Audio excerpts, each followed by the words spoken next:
Pretty simple here because we did stuff with this with x squareds or quadratics. If I could get my brain working here on a Monday correctly here, get all my terms.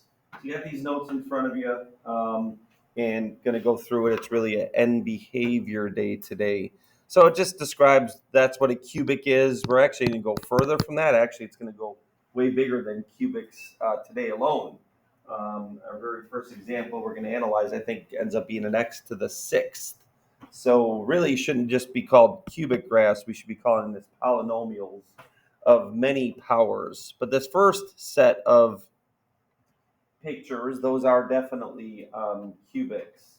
So the whole idea of leading coefficients going to be hammered down today, and we're going to make sure we identify that in our homework. Understanding when this graph, too bad this is after prom. I don't know if anyone would have went to prom or not, but there's something that's called the polynomial dance. You go like this, and this, and that's what the x to the thirds and fourths look like. So real quick, when you have a positive x to the third, the graph is going to end like this. It's going to end, as x goes to infinity. As you plug in big x's, the y's start taking off. So this is how a positive x to the third looks. This is how a negative x to the third looks, all right? It switches.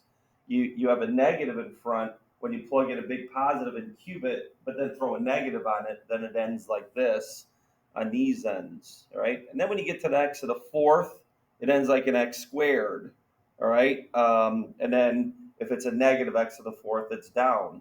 So the whole thing's like this, all right? And it's a fun little dance you can do at the next dance, which will have to be next year, I guess. So looking at number A, does that have a positive or negative leading coefficient? 3, 2, 1, go. Positive. Just don't even put the word, just go this. And then any form that we deal with, you should be able to find the y-intercept. The y-intercept comes from plugging 0 in for x. Now, when you're in standard form like this, the y-intercept is quite simply 0, comma d. And I'm going to throw that up there for the y-intercept. Because imagine when you throw in 0 for x, all of these become 0. 0 plus 0 plus 0 plus d. So 0, comma d, when you're in standard form, is what that is called. Easy to find. When you're in intercept form, or one of the forms I guess we call Friday, I don't know if you want to call it vertex form. It's not really a vertex, that point of inflection. Well, then you got to plug in 0 for x and do a little calculating. It's really not that hard. So the y-intercept is 0, comma 9. And I want you to write it like that. I want you to train yourself. Because, even working with my daughter, the junior, I ask her, what's the y-intercept? And she has a tendency to say 9, comma 0. We're actually doing conic sections right now, parabolas, ellipses, and hyperbolas. Ooh, I think she might have a test tomorrow, so I have to work with her tonight. Leading coefficient, of course, 3, 2, 1, go. Negative. Was that too fast? You weren't ready? And then the y-intercept, it looks like it's at 0, negative 1. Right? And then, I don't think I have to really hammer down this point. This is negative. This looks like it's 0, comma negative 2. And then this is a positive leading coefficient.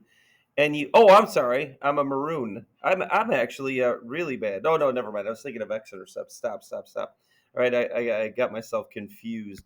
Y-intercept was 0, 0, because I know we're leading up to x-intercepts next, and I crossed my wires there. Sorry. Didn't write anything bad on the paper, but got those y-intercepts down. So we should always know how to find a y-intercept. Mathematically, it's not that hard to do.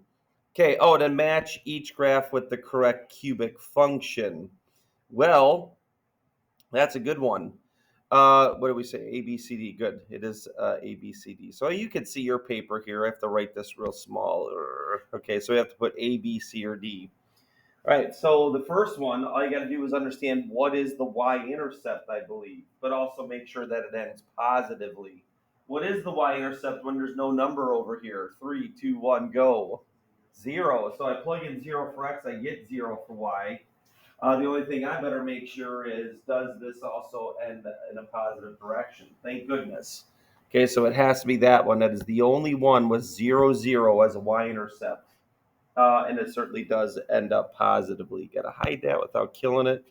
Next one ends positively, then 0, -8. Oh, I'm actually a bad counter, and then I think I wrote the negative. So that's bad counting on my part. So I made a little mistake on that one. That's letter A. So the idea of being able to connect these, very good. Now notice the third equation, and then notice this picture. First of all, it's negative, of course, and then -2 is its y-intercept. But notice this just ends up being flat. That this is actually the graph of this. When there's less character in the equation, there is no x squared part, there is no x part, then you get that standard just flattening out. We'll then revert back to letter A. Well, actually, A flattens out a little too much, so I think that's not quite the picture. Yeah, because we have a positive leading coefficient there. I think if we actually type this on the calculator, this was probably just a sketch. There should be more character in this. So I'll just hold off on that. Maybe these were just little brief sketches, at least with the y-intercept and ending negatively. This has to be C. And then this must be B. Let's just double check. Yep, 0, -1 as a y-intercept. And it ends up negatively, all right, from the polynomial dance. We'll get into that more, maybe a little bit today, I think, is really where this comes into play. So you have any x-intercepts? How many possible x-intercepts can a cubic function have? In all those examples, I'm not sure I had an example where you had three. We do, okay? This example right here, you can see this crosses the x-axis 3 times. Doesn't have to be 3 times if you have less character in the graph. 1, 1. It could be 2. This is, you're going to find out about this bouncer here in a minute, how the graph bounces. We can look at our graphing calculator if you wanted, just to, prove it, but I guess we won't. So the maximum, how many x-intercepts can we have? 3 maximums. Can a cubic have no x-intercepts? Well, when the graph goes like this or like this, one of these parts, both sides go off infinitely. So if this graph was really high for its loops, this part would still definitely have to hit the x-axis. So in a cubic, can it have no x-intercepts? No, it cannot. It has to have at least one, all right? That's for a cubic. Now, for a parabola, and I'm not going to write this down to confuse the notes, but for a parabola, the x-axis could be here, and it could start here with the vertex being up there. So that is no x-intercepts. That's when you had I numbers. That's coming up. That's, our review parts to this thing where if you don't cross the x-axis, you get imaginary solutions. So we'll review that, of course. But same thing happens for an x to the fourth.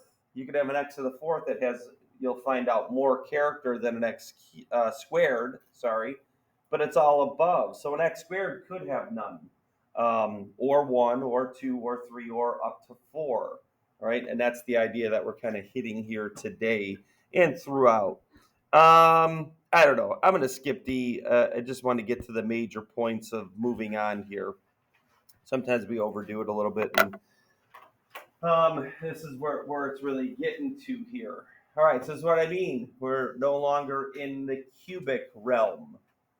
What you need to understand is now we can have more than this, and this is actually called an x-intercept form. We should know right away, that the x-intercepts are -3, 0, because when I plug in -3 for x, this is just like when we had vertex form, wrong, when we had intercept form for parabolas, right? Quantity times a quantity. When I plug in -3 for x, this becomes 0. 0 times who cares times who cares is still 0. So that's why -3 gives me 0 as an output. That makes it an x-intercept. That is review from our quadratics. And then this is 2, 0, and then this is -1, 0. Same thing. I'll go to the third one. Doesn't matter. I plug in -1 plus 1, I get 0. 0 cubed is still 0. 0 times, actually what would be negative 3 times 2 would still be 0. All right, so when I plug in negative 1 all the way through, I get 0 as an output. Input, say it. And then those turn into points on the graph, and you graph them. Okay, that was the whole beginning of the year, and actually hammering that down with my CAT students. All right, now, so you can see on this picture, there's negative 1, 0, there's 2, 0, and there's negative 3, 0. You might, as we go along, kind of look at that. It's kind of like a zero analysis. What is this picture going to do? The next part is, how do I know it ends up? Here's what you have to think about doing, and this is what I have hidden and what you should write along with me. I'm going to ask you for the rest of this year with things like this when they come up, what would this be if I multiplied it out? So what would be the leading coefficient, leading degree if I FOILed this? So what would that be? Would it be 1, 2, 3, 4? And then would it be x to the second, third, fourth, or fifth? So what would it be? 3, 2, 1, just this part. 3, 2, 1, go. 1x1. What would be the leading power? Squared. Right? We got to be able to see that if I were to FOIL that out. What if I multiply this 3 times by itself? X plus 1 times x plus 1 times x plus 1. What would be the leading coefficient? 3, 2, 1, go. What's x times x times x? What's 1 times 1 times 1? 3, 2, 1, go. 1, and then it'd be x what? Cubed. So we should see, all right, new. No one really answered. Not too many. We should see that this x plus 3 would be here. This would FOIL to be an x squared. It'd actually be simply x squared minus 4x plus 4. Those that are good with FOILing. And then the cubing is a little bit harder, but eventually you would end up with x times x times x as the top dog leading degree. So this would literally be 1x cubed plus a whole bunch of other stuff. And then what happens if I were to multiply this ultimately times this, looking at the leading degrees of each polynomial? You'd end up with what? 1x to the what? 6. You know what an x to the 6 looks like in our polynomial dance? Here we go. A, B, C, or D. That's your multiple choice. How would the end behaviors be? 3, 2, 1, go. Oh, some people said A. It's a x to the 6th. So it's just like an x to the 4th, which is just like an x squared. So how does an x squared look? Does it end like this, C, or this? I just said the letter. C. It's C. It would end up looking like C, and that's what you see right here. The ends. Okay, see how those ends are right there? That's what we have to know. And I can explain this further, and I will, since we are people that like to see the connections. So first of all, I hope you get that. I hope you get that if I were to physically multiply this, don't physically multiply it out. These are the goofballs that run out of time on tests. You're supposed to kind of understand that if I did multiply these out, I would get this. Right? Now understand why this dictates a whole bunch of stuff. That is not what I wanted to have happen. Okay, all of this is of lower degree, so it is less powerful when I input. Okay, so it's really the 1x to the 6 that's the most powerful. And what happens when I plug in a million? A million to the 6th power is ginormous. So that is why the y output starts taking off that way. What I want to do is really understand, why is an x to the 6th and like on this side the same way? Because of negatives. Hey everybody, what's a negative to the 6th power? 3, 2, 1, go. What? What's a negative to the 6th power? That positive or negative? 3, 2, 1, go. Positive. We're going to get some people talking here. So when I plug in huge negatives, I get huge positives. This is why x to the 4th, x to the 6th, x to the 8th, and so on and so on and so forth. Positive leading coefficient end like this. Negative leading coefficient end like this. because when I plug in a big positive, it gets huge, but then a negative gets thrown on it if the leading coefficient is negative right there. But this leading coefficient, the number in front is positive. So a negative to the sixth power is positive, and then I multiply it by a positive, I get a positive output. So that's why the end behavior is what it is. Right? So looking at your faces, I kind of read that you don't know that yet, that this is brand new. All right? And then hopefully you can understand through input, output, why the end behaviors end like that. All right? And then we can build on this. So one more thing to notice, and then this is what I kind of just left written here for you so that you can understand what happens in special cases. So A, we got a new end behavior idea, polynomial dance. B, special cases with zeros. -3 is not special. -3 is actually said to be multiplicity 1. It just happens once as a factor.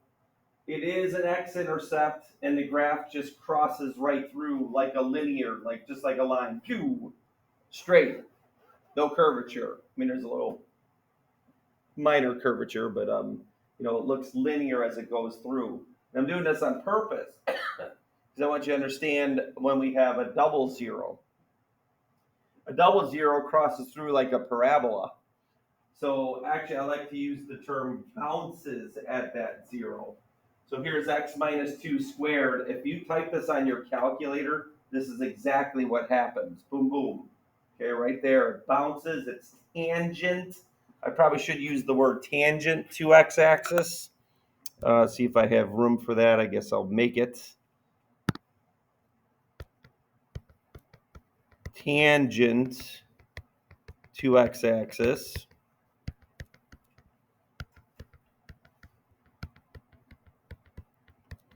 All right, that's and then bounces is okay for me as far as using that terminology. And then a -1 with x plus 1 being cubed actually goes through like a cubic. What I defined as is that point of inflection, that flattening out. And if you have to make a sketch of this picture, I'm going to expect that flattening out there. You definitely have to have the bounce. And you definitely just have to go choo for ones that are just multiplicity 1. Okay, so that's the next thing. So actually, I expect you right now to be able to make a sketch of that just by these things. A, x-intercepts. B, they go through special. C, this is a positive x to the 6th that ends like this. All right, all putting that together. And that's the general thing. I don't know, compare, contrast the behaviors at -3 and -1. I already went through all that, so I'm not writing that down. Writing and math. Okay, so here we go. Write the equation for this cubic graph. Give it a try. And I'll wait for a second. Sorry for the YouTubers. You can always move forward as we wait. I didn't have this. All right, 8:09. Actually, your homework's going to be pretty quick. This is, even my notes Friday were probably way longer than the homework ever would have taken.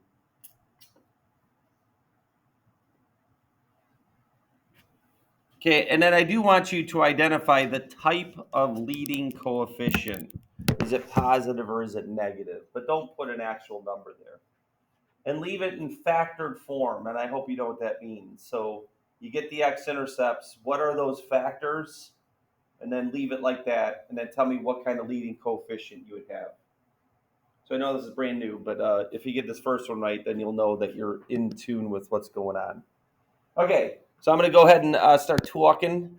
This is at -2, 0, and it's a double zero, all right, or multiplicity 2. I'll use that a lot, double zero for multiplicity 2. And then this is a boring one at 1. So you have to remember from x-intercept form of parabolas, zeros turn into factors by opposites. Hopefully I don't. There we go. So at this 0, that's at -2, which is a factor of x plus 2. and it's a double zero, so it should be x plus 2 squared, or multiplicity 2.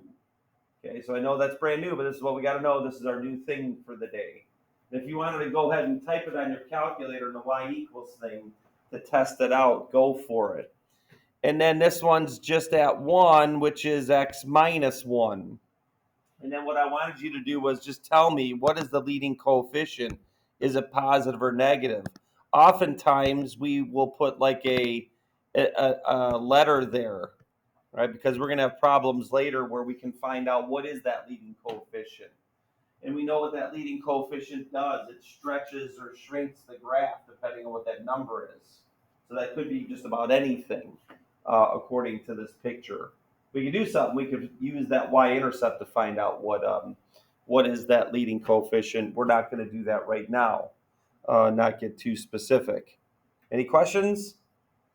Okay, so I know I didn't leave too much time on any questions, and I moved on. That's just the big point.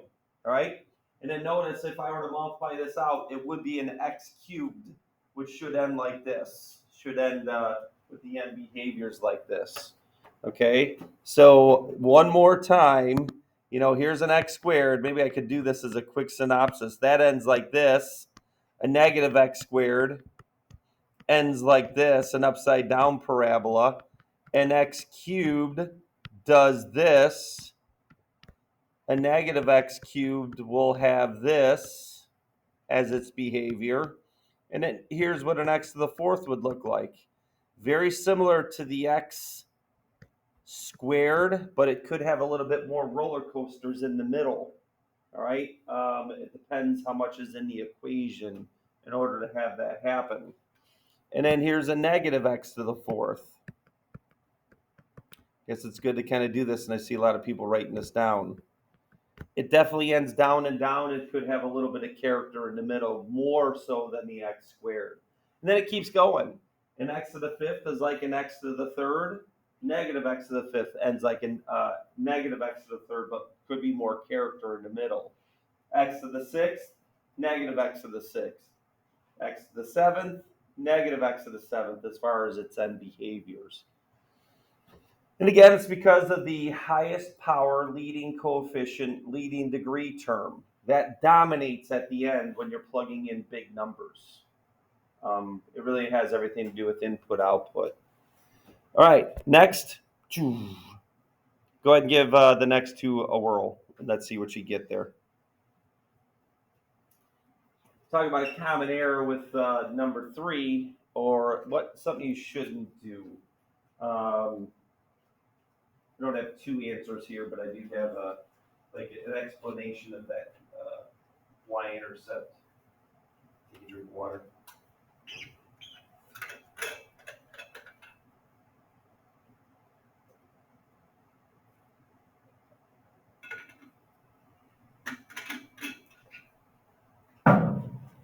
Should hit pause on the video, I guess.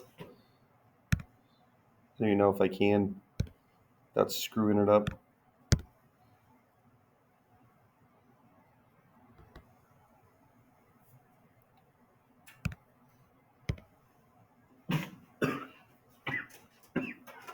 You okay? So if you're testing on your graphing calculator, which is totally cool, your graph may not look exactly like this. It's because you don't know what the leading coefficient is. Okay, but on this one, this is a pretty self-explanatory one. You basically have 3 basic zeros there. -4, -2, and 1. -4 gives me x plus 4, so remembering the whole idea. I mean, it should make sense. I plug in -4 for x, now I get 0 for y. So -4, 0. Input, output takes care of it.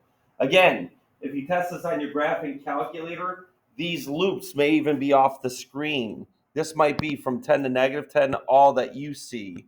All of a sudden you see that, and then you see this. All right, it just means it goes off the screen, and that you got to zoom in on the loops a little bit. It really depends. All right, and then this last one. I want to make a big point about having 0 as a 0. Sure, it's x minus 0, but what is x minus 0? Just what? It's just x. So I'd actually appreciate you just do that. All right, you get x by itself whenever you have 0 as an x-intercept. All right, so that's not the answer. I'm just saying, like, when we have that, and I guess I could put this x minus 3 cubed or squared next to it and actually fully say there's two different answers, but I'd appreciate just the x. All right.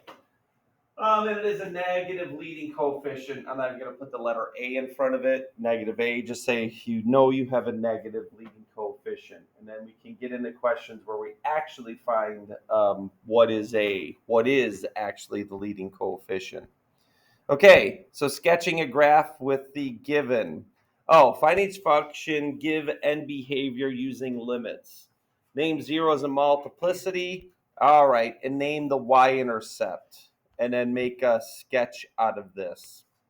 Okay, so first of all, I guess I would go x-intercepts, sketch, then maybe find actually x-intercepts, y-intercepts, sketch, then n behavior. So x-intercepts are easy. 5, 0, 2, 0, negative 1, 0. Y-intercept, not as so much. It's not in my good form. So I have to plug in 0 for x. And I will show this once and only once, and in future ones we'll do it faster. 0, sorry. Then 0 plus 1. This is physically what happens when you find a y-intercept. So this one we have to actually calculate. It's not really a big deal. It's negative 5 times negative 2, which is 10, times 1. So the y-intercept is 0, 10. All right? So that ain't so bad. Now we can go ahead and make a sketch and see how everything fits in. So I have 1, 2, 3, wrong. 1, 2, 3, 4, 5, 0. 2, 0, negative 1, 0, and then 1, 2, 3, 5, 6, 7, 8, 9, 10. And then just like in the notes on Friday, I stopped on something. So I don't think that is actually the maximum, relatively speaking. So you really can't call 0, 10 the relative max, but I wouldn't mark you wrong if you just looped it here and then came back down. But that at least is a sketch, all right? And again, it does have the proper end behavior. You should know when I multiply this out, this would eventually be x times x times x, which is 1x cubed, which is a positive leading coefficient. That's what I was trying to build on that one with all the different zeros that we have there. So we should know that the end behavior looks like this from the polynomial dance. Can't see me, I'm too angled there. Okay, like this. Hopefully I'm not backwards in the mirror image on YouTube, but end behavior, the limit. First time I'm writing this in the notes. Limit of f of x as x approaches infinity equals infinity. When I plug in big numbers for x, I'm cubing those big numbers. So that's why they really take off. The cubing part of this multiplied out equation takes over. It's the most powerful part. All right. So therefore, that's why those numbers end up being what they are. Limit of f of x as x approaches negative infinity. Same thing, negative infinity. Okay. All right. All right. Speeding along. Go ahead and do 2, and then I'll pause the video. I think if I know how. Where is the thing now? Now the thing over in the corner is gone. How did I get that? Oh, there we go. Ooh, don't hit stop. Oh, the stop button and the play button are right next to each other. Okay, bang. How many people had an end behavior like this in number 2? Raise your hand. Oh, let it go. Let it go. All right, here we go. All right. How many people have end behavior that look like that? 3, 2, 1, go. Raise your hand. Oh, no, not that many. Because you know what happens when you take 4 minus x and then square it? This ends up actually being a negative x times a negative x, which is positive x squared. When we multiply this out, this would end up being x squared. Actually, I could do the foiling. It'd be negative 4x and negative 4x, which would be negative 8x. And then negative 4, or 4 times 4, which is 16. That would be the foiled version of 4 minus x squared. Then when you distribute a negative x into that, you get a leading coefficient of negative x cubed. All right, so it's the leading coefficient that you really care about as far as the end behavior. Don't physically multiply these out, especially with the big ones. All right, but anyway, we have a double zero at 4 comma 0. Think about it. I plug in 4. 4 minus 4 is 0. It should be as simple as that. What do I have to plug in order to make it 0 in the parentheses, and therefore I have a 0 output, which is a y-intercept. All right, and then 0, 0 is also the y-intercept. I plug in 0 for x, I get 0 for y. So yeah, if the x-intercept 0, 0, it's also a y-intercept. All right, and then I said I'm not doing any more multiplying here. What would this be though? This are not gonna like do any more limits. This would be x times negative x times x eventually. This would be a negative x to the third. So super fast. X-intercepts are 0, 0, 3, 0, and negative 4, 0. But then it ends down. So this is what I do. It ends down through that last 0. So I get the ends taken care of. These are all multiplicity 1. And then this is what I mean yet again. If you go to the graphing calculator, these loops are probably off of the screen. So we're just doing sketches. I don't care how high and how low those loops are when you sketch. So again, not writing this for speed purposes. As x goes to infinity, y goes to negative infinity. Shouldn't write it like that. Limit of f of x as x goes to negative infinity, positive infinity for y. All right, so getting that stuff down there.